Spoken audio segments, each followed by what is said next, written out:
көлеңке ертеде бір бай болыпты. Оның үйі қара жолдың алдында үлкен тұт ағаштың қасында орналасқан еді. Жазы күндері бай сол ағаштың көлеңкесіне көрпесін алып жата қалып демалатын.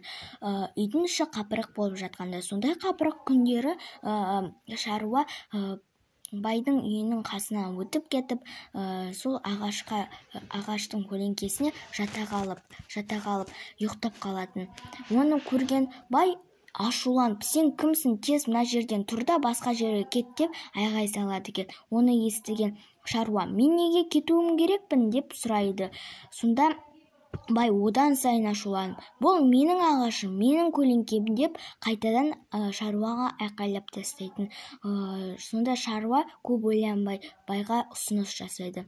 Онда сен маған көлеңкеңді сатып жіберші, мен саған көп ақша берейін дейді. Ақша туралы естіген бай ойланбай-ақ та көлеңкесін сатып жібереді екен. Сондай күндер өтіп, шаруа көлеңкеге жатып демалып жүретін. Көлеңке байдың ауласына түссе, сол байдың ауласына жатады екен. Байдың ас бөлмесіне түссе, қонақ бөлмесіне түссе, сол қонақ бөлмесінде жатады екен. Сонда бай оған шыдамай түсінеді, ағаттық жасаған. Бірақ деген ол ішінен айтады, мен енді дым жасай алмаймын деп ойлап жүреді екен. Күндердің бір күнінде бай деген қонақ шақырып, достарын шақырып шай жасайын деп атты. Солай шаруа да көлеңкесінде жатып, мен неге достарымды шақырмаймын деп ішінен ойлайды екен. Менде үлкен көлеңкем бар, одан да достарымды шақырып бірге рақаттанайық деп достарын шақырады. Ол кезде байдың қонақтары сол көлеңкеде шай ішіп отыр екен. Сонда шаруа келіп, мына жерден тұруларыңыз өтініледі деп байдың қонақтарына солай деп айтады екен. Оны естіген қонақтар таңдады, біз неге тұруымыз керекпіз деп айтады. Бай оны естіген ұялып тілін тістеп тұрады екен. Сонда шаруа, сіздердің достарларыңыз сол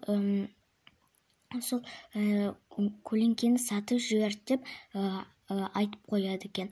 Онда деген оны естіген байдың қонақтары күледі екен. Сол қонақтан кетіп қалады екен.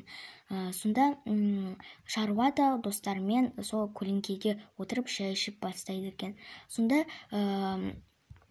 балалар байды мазақтай бастайды екен. Сараңбай, көлеңкені сатып жіберген Сараңбай деп мазақтай бастаған. Сонда деген бай шыдамай қалаға көшіп кетеді екен.